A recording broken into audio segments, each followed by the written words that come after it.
Good morning, my name is Logan. Welcome to Men We Can Do It Too. This morning I'll be making a key lime cheesecake in honor of Thanksgiving tomorrow. We got Thanksgiving coming up. I'm excited about that. I hope everybody else is.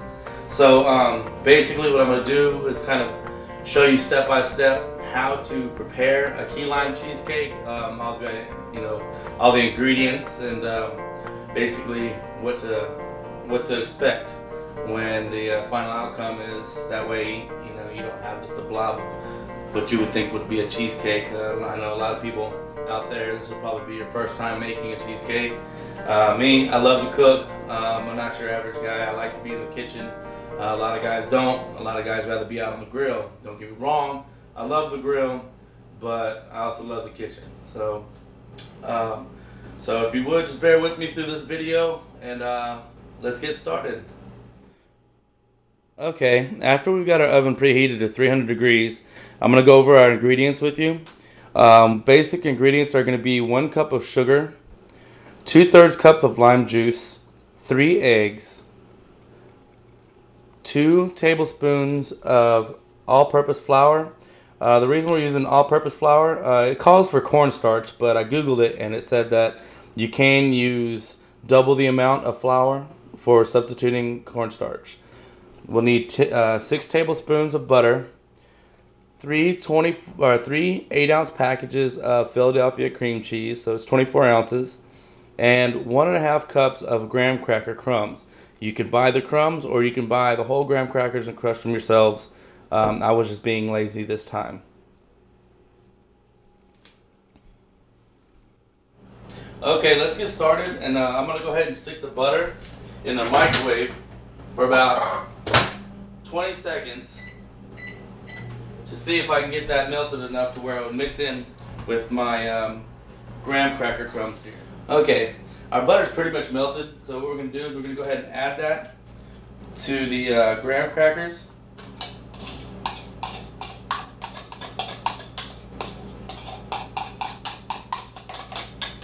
I'm going to stir that around a good bit.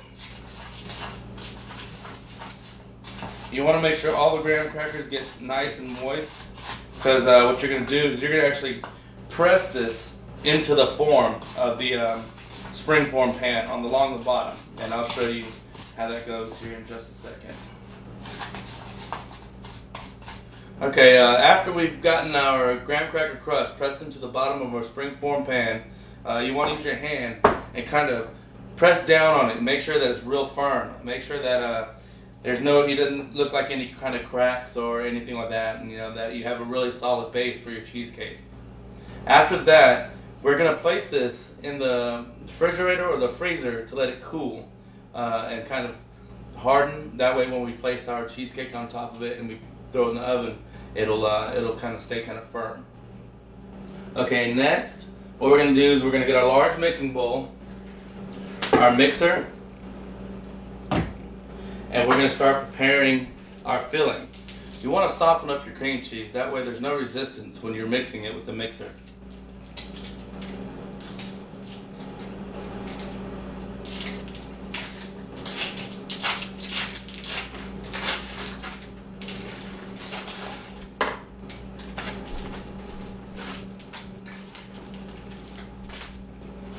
And once you got your cream cheese inside the mixing bowl, you want to start adding your other ingredients like your sugar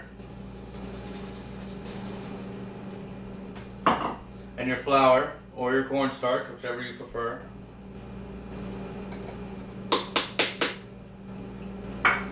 And you want to mix those until it's nice and fluffy. You don't want to overbeat, because if you do, then you'll have a tendency of your cheesecake cracking. So you don't want that to happen.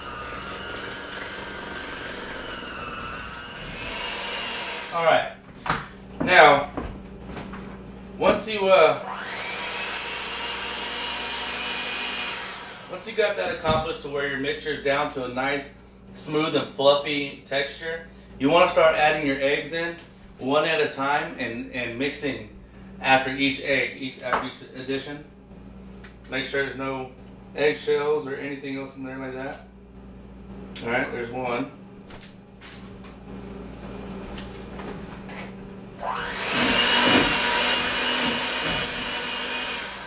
Alright, now that we got our eggs mixed in, kind of want to scrape down the sides and make sure you're getting everything. Also, like again, you don't want to overbeat the batter due to it, possibly cracking while in the oven, and you don't want that. So we're gonna go ahead and just mix that real good. All right. Next, you want to add your lime juice. All right, it's 2/3 cup lime juice, and we'll on the lowest mixer setting that you have on your mixer, which is a real low and real soft mix. That's how you want to mix in your lime juice. All right. Now that we got that mixed in, you kind of want to mix it by hand as well. Kind of thicken it up a little bit. That way you know you got everything in there. Scrape down the sides. Get any kind of little excess cheese or what have you on the sides. That way you're getting everything.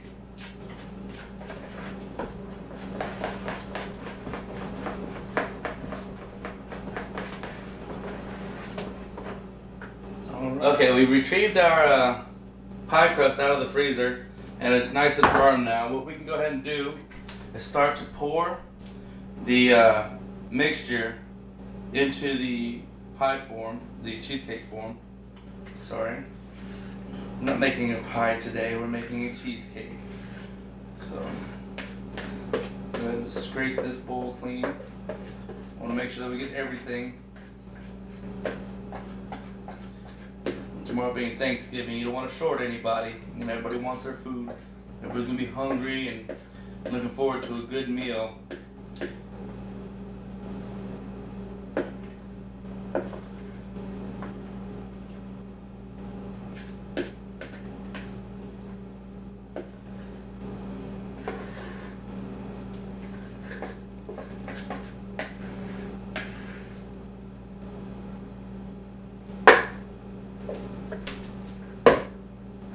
Alright, now that we have our cheesecake poured into our springform pan, it's ready to go in the oven. And in about an hour, it'll be ready, and we'll see what the final result is. Okay, so it's been an hour, and we've taken our cheesecake out of the oven. It was ready to come out, so we're going to let this sit and cool for a little while before taking the outer rim off. There's a little crack on the top of the cheesecake. One of the ways to help prevent against cracking in the cheesecake is to get a pan about halfway full of water and place it underneath the cheesecake inside the oven. That way it kind of keeps it it keeps moisture in, and like I said, it helps prevent cracking. Okay, so our cheesecake is cooled, and we've removed the outer rim from around the cheesecake, and it looks really good. Just don't know how it tastes yet. We'll have to find that out tomorrow for Thanksgiving. If you have any questions, comments, concerns, please leave them at the bottom, and I'll be sure to read them. Hopefully, if this hits off, we'll have email addresses and stuff like that y'all can get hold of us. And if you have any suggestions, please just let us know. Thank you.